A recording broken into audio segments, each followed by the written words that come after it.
আসসালামু আলাইকুম বন্ধুরা, আশা করি আপনারা ভালো আছেন। বর্তমান পৃথিবীতে ইউরোপ ও আমেরিকা মিলে যে নেটো সামরিক শক্তি জোট তৈরি করেছে, সেটার বিকল্প হতে যাচ্ছে ইরান, রাশিয়া, উত্তর কোরিয়া এবং চীনের মাধ্যমে। তারা নতুন একটি জোট তৈরি করতে যাচ্ছে, যেটার প্রতিফল দেখা যাচ্ছে গত কয়েক মাস ধরে।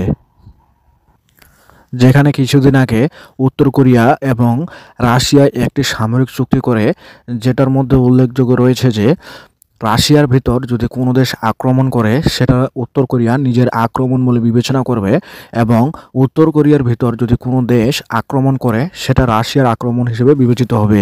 ঠিক তেমনিভাবে বর্তমানে রাশিয়া এবং ইরান উত্তর কোরিয়া স্টাইলে শুক্রবার চুক্তি করবে ইরান এবং রাশিয়া। মঙ্গলবার 14 জানুয়ারি রুশ পররাষ্ট্রমন্ত্রী সের্গেই ল্যাভরভ বলেছেন, ইরান ও রাশিয়া একটি ব্যাপক কৌশলগত অংশীদারিত্ব চুক্তি সই করতে যাচ্ছে।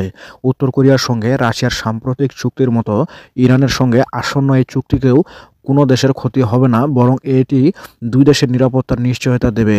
তিনি বলেন, আসন্ন চুক্তির লক্ষ্য হচ্ছে অর্থনীতির ক্ষেত্রে ইসলামিক প্রজাতন্ত্র ইরান এবং রাশিয়ার মধ্যে ক্রমবর্ধমান সহযোগিতা ত্বরান্বিত করা। এই বিস্তৃত চুক্তিতে দ্বিপাক্ষিক সম্পর্কের ক্ষেত্রে সামাজিক সমস্যাগুলো মোকাবেলা করা হবে।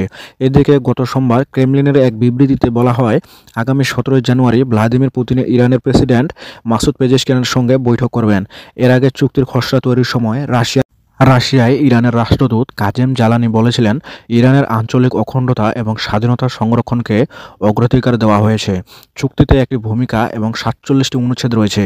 সম্প্রতি রুশ পররাষ্ট্রমন্ত্রীও বলেছেন, এই চুক্তি দুই দেশের প্রতিরক্ষা ক্ষেত্র সহ আঞ্চলিক এবং আন্তর্জাতিক ক্ষেত্রে শান্তি ও নিরাপত্তার স্বার্থে ঘনিষ্ঠ সহযোগিতার জন্য আমাদের পক্ষগুলোর প্রতিশ্রুতির রূপরেখা প্রকাশ করবে।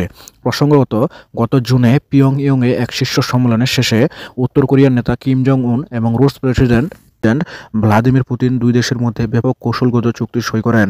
চুক্তিতে সশস্ত্র আক্রমণের ক্ষেত্রে এক দেশ অপর দেশকে সহায়তা করবে এবং এগিয়ে আসবে বলে প্রতিশ্রুতি দেওয়া হয়েছে। তবে এই জোটটি যে ইরান, রাশিয়া এবং উত্তর কোরিয়া এবং চীনের মধ্যেই বিরাজমান থাকবে, এটি ধারণা করা মোটেও ঠিক নয়, কারণ এটি আরও অগ্রগতি পাবে এবং এশিয়ার বিভিন্ন দেশ এই জোটে যুক্ত হবে। ভবিষ্যতে পৃথিবীর ব্যালেন্স ধরে রাখার জন্য এই এশিয়ান সামরিক জোটের কোনো বিকল্প নেই। একদিকে যেমন পশ্চিমা বাহিনী পুরো পৃথিবী দাপিয়ে বেড়াচ্ছে, সেখানে একটা বড় সমতা হবে, এবং এশিয়ার এই জোটটি তৈরি হলে এটি হবে পৃথিবীর বৃহত্তর সামরিক জোট। তো বন্ধুরা, ভিডিওটি শেষ করব ছোট্ট একটা অনুরোধ দিয়ে। ভিডিওটি যদি ভালো লাগে তাহলে ভিডিওটিতে একটি লাইক দিন, আর এই ধরনের নিউজ পেতে অবশ্যই চ্যানেলটি সাবস্ক্রাইব করে পাশের বেল আইকনটি বাজিয়ে দিন।